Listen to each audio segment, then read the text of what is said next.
পড়া মুখস্থ করার কিছু নিনজা টেকনিক। নাম্বার 1, প্রথমে পড়াটি শুরু করার আগে বিষয়টি ভালো করে বুঝে নাও। তুমি বিষয়টি যত ভালোভাবে বুঝবে তত বেশি করে মনে থাকবে। নাম্বার 2, ধীরে ধীরে পড়ো, একসাথে অনেক কিছু পড়বে না।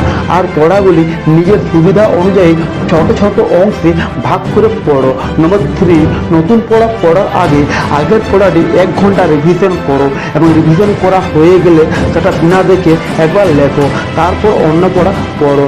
এতে তোমার পড়াগুলি জলের মতো হয়ে যাবে আর তোমাকে টপার হতে কেউ আটকাতে পারবে না।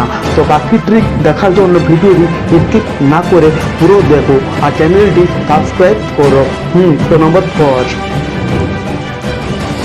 যখন কোনো বিষয় পড়ছো তখন সেটা উচ্চারণ করে পড়ো, কারণ তুমি যতই সেটা উচ্চারণ করে পড়বে ততই মস্তিষ্কে বিষয়টি শক্তভাবে গেঁথে রাখতে সাহায্য করবে। নম্বর 5, মুখস্থ করার পর চোখ বন্ধ করে সেটা মনে মনে বলার চেষ্টা করো।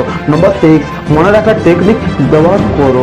এক্সাম্পল হিসেবে বলা যায়, যেমন কেউ যদি বলে বাবর এর ছেলের নাম কি বা তার ছেলের নাম কি, সেটা তুমি নিজের মতো করে সাজিয়ে মনে রাখবে। যেমন বাবার হলো আবার জোর সারিল ও সুরে, এখানে বাবার হলো মানে বাবরের ছেলের নাম হুমায়ুন, আবার মানে আকবর, হুমায়ুনের ছেলের নাম আকবর, জোর মানে জাহাঙ্গীর, আকবরের ছেলের নাম হলো জাহাঙ্গীর, সারিল মানে শাহজাহান, জাহাঙ্গীরের ছেলের নাম শাহজাহান, ওসুদ মানে ঔরঙ্গজেব, শাহজাহানের ছেলের নাম ঔরঙ্গজেব। তো এখানে তুমি নিজের মতো করে সুবিধা অনুযায়ী মনে রাখবে।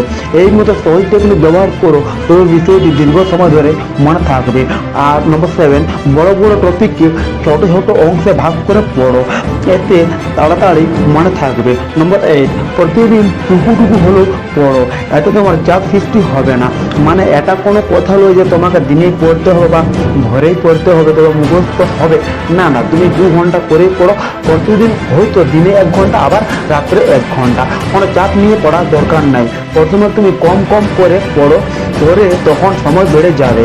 নম্বর 9, পুরোনো বিষয়গুলি বারবার রিভিশন দাও, কারণ তুমি যত বেশি সেগুলি রিভিশন দেবে ততই বেশি সেগুলি মনে থাকবে। নম্বর 10, অতিরিক্ত পরিশ্রম করবে না, কারণ তাতে কোনো তোমার মনোযোগ থাকবে না, মানে মনোযোগ কমে যাবে এবং পরবর্তী সময়ে তা মনেও আসবে না।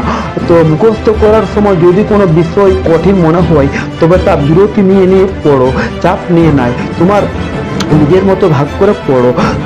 তো এই ছিল আমার 10টি ট্রিক। যদি ভালো লাগে তো একটা লাইক দিয়ে চ্যানেলটির পাশে থেকো।